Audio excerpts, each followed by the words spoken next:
Nishad party के symbol और उसके अस्तित्व तथा आरक्षण के बाबत बहुत सारे लोगों का मेरे पास प्रश्न आ रहा है कि आखिर ऐसा क्यों किया गया जिससे न निषाद पार्टी का सिंबल कहीं दिख रहा है, न निषाद पार्टी का अस्तित्व दिख रहा है और ना ही आरक्षण मिला। तो सभी निषाद वंशियों से मैं को अवगत कराना चाहता हूँ कि आप सभी जानते थे डॉक्टर संजय निषाद का मेन मुद्दा जो था किसी भी तरह से आरक्षण लेना था। तो लाजमी है डॉक्टर संजय निषाद बिना इस शर्त के भारतीय जनता पार्टी के साथ समझौता नहीं करते। दूसरी चीज़ ये थी कि उनका मेन उद्देश्य था कि हमारी पार्टी का सिंबल रहे जिससे निषाद पार्टी के अस्तित्व को बरकरार रखा जाए। तो इस पे भी वो कभी समझौता नहीं करने वाले थे और मेरे सामने इन्होंने यही दो शर्त रखी थी कि अगर भारतीय जनता पार्टी के साथ हमारा गठबंधन होगा तो हम किसी भी तरह से अपने सिंबल पर चुनाव लड़ेंगे और आरक्षण के प्रारूप को करवा करके आरक्षण निषाद समाज का दिला करके ही साथ में जाएंगे। और उनका कथन भी सत्य था कि उत्तर प्रदेश में योगी जी की सरकार है और आरक्षण की बात यही दे सकते हैं।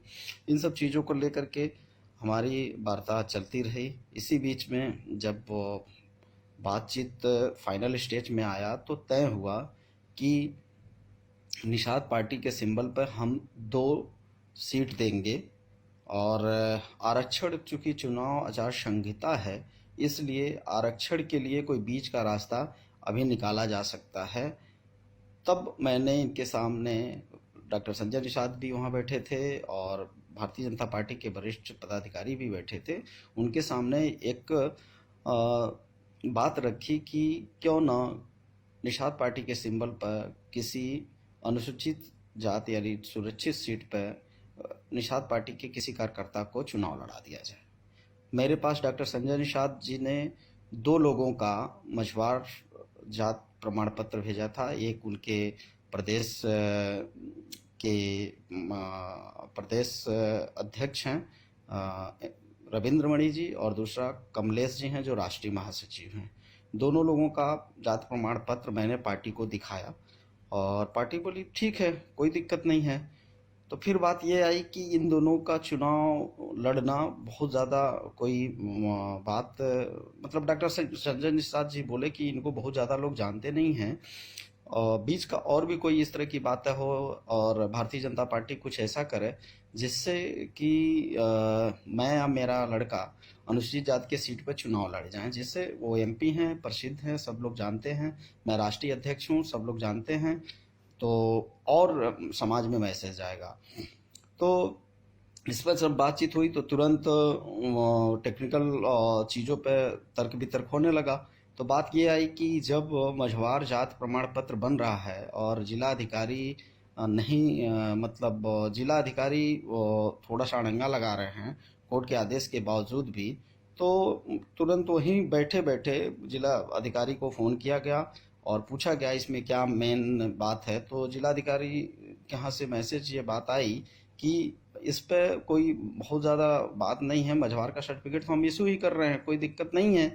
तो तुरंत इस पे निर्णय हो गया कि चलो ठीक है, डॉक्टर संजय निषाद अप्लाई करेंगे, चाहे परवीन निषाद जी मझवार आरक्षण का सर्टिफिकेट बनवाएं और उनको चुनाव अनुसूचित जाति सीट पे लड़ा दिया जाएगा।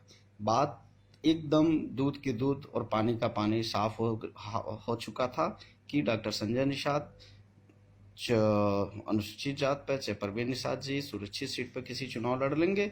और एक बात आई कि भाई सीटों की संख्या इस समय बहुत सारी सीटें अनाउंसमेंट हो चुकी हैं, तो कोई 15-16 सीटें बची थी जिसमें अम्बेडकर नगर, संत कबीर नगर, लालगंज, मछली शहर और सुल्तानपुर, भदोही, देवरिया, ऐसे करके बहुत सारी कुछ सीटें बची हुई थी। तो इसमें यह हुआ कि कोई जनरल सीट भी अगर हमें मिल जाए तो अच्छा रहेगा। तो भदोही और जौनपुर की वरीयता को रखा गया था बिकॉज ऑफ कि वो उस क्षेत्र में मतलब इस क्षेत्र में डॉक्टर संजय निषाद का जनाधार है। उस क्षेत्र में भी अगर डॉक्टर संजय निषाद जाएंगे तो पार्टी का भी फायदा होगा, और चूंकि वो एक तरह से पूर्वांचल का मिडिल हर्ट बन जाता है, तो पूरे प्रदेश में मैसेज चला जाएगा, जिससे भारतीय जनता पार्टी को भी फायदा होगा, और निषाद पार्टी के लोगों को भी के बीच में भी जनाधार ये पता चल जाएगा कि हाँ, भारतीय जनता पार्टी ने आरक्षण, यानी मछली शहर और लालगंज 2 सीटें उस समय शायद खाली थी, और इन दोनों पर विचार विमर्श होने लगा। अब इन सब सारी चीज़ों को तय होने के बाद तब जाकर के 29 तारीख को रात 8 बजे के आसपास doctor Sanjay Nishad press brief करते हैं। प्रेस ब्रीफ में अनाउंसमेंट करते हैं कि हाँ, हम महागठबंधन से अलग होकर के एनडीए के साथ आ गए हैं। उसके बाद की प्रक्रिया जो हुई, पार्टी कार्यालय जाया गया, वहाँ पर कुछ बातचीत हुई, माननीय मुख्यमंत्री जी को भी अवगत करा दिया गया, मुख्यमंत्री जी से भेंट वार्ता भी हो गई। ये सब चीज़ों के होने के बाद अब प्रक्रिया ये थी कि डॉक्टर संजय निषाद बोले कि मैं राष्ट्रीय अध्यक्ष से भी मिलना चाहता हूं और हाईकमान को भी इस बात को अवगत कराना चाहता हूं। तो उसके बाद वहां से दूसरे दिन 30 तारीख को डॉक्टर संजय निषाद और क्या कहते हैं परवीन निषाद जी दिल्ली पहुंचते हैं। दिल्ली पहुंच करके वहां पे बातचीत होती है। शायद माननीय अध्यक्ष जी से मुलाकात नहीं हुई, लेकिन जेपी नड्डा जी से मीटिंग हुई और वहाँ पे बातचीत होने लगी।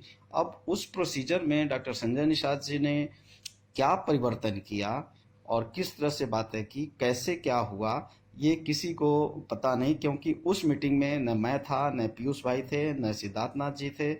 और मतलब यहाँ की जो उत्तर प्रदेश में जो बातें हुई थी, यहाँ का टीम का मतलब हम लोगों में से शायद कोई था कि नहीं था, मैं तो नहीं था, लेकिन बाकी लोग थे कि नहीं, ये मैं इसकी पुष्टि नहीं कर सकता हूं। लेकिन ये है कि माननीय जेपी नड्डा जी प्रभारी उत्तर प्रदेश से वार्तालाप हुआ और उस वार्तालाप में कुछ बातें ऐसे हुई जिसका रिजल्ट आज ये है कि डॉक्टर संजय निषाद ना अपने सिंबल पर चुनाव लड़ रहे हैं, ना किसी अनुसूचित जात के सीट पर कोई व्यक्ति चुनाव लड़ रहा है निषाद पार्टी का, और भारतीय जनता पार्टी में इनके लड़के का जाना, ये सब सारी चीजें एक शक के दायरे में आती है।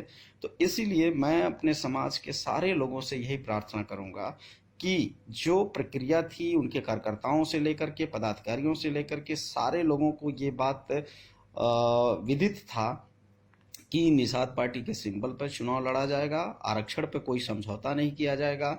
जब ये सब चीज़ों को सबको पता था और इसी को मान करके, और यही बात डॉक्टर संजय निषाद जी की भी थी, और इसी शर्त पे वार्तालाप भी शुरू हुआ था भारतीय जनता पार्टी के साथ जाने का। तो मैं इसमें केवल एक माध्यम था डिसीजन लेने की और मांग रखने की, सारी चीज़ों की। जो वार्तालाप पहले हुई थी वो यही हुई थी कि हम अपने सिंबल पर चुनाव लड़ेंगे और आरक्षण हम कतई बिना लिए हुए भारतीय जनता पार्टी के साथ नहीं जाएंगे। भारतीय जनता पार्टी ने दोनों मांगें इनकी मांग ली थी।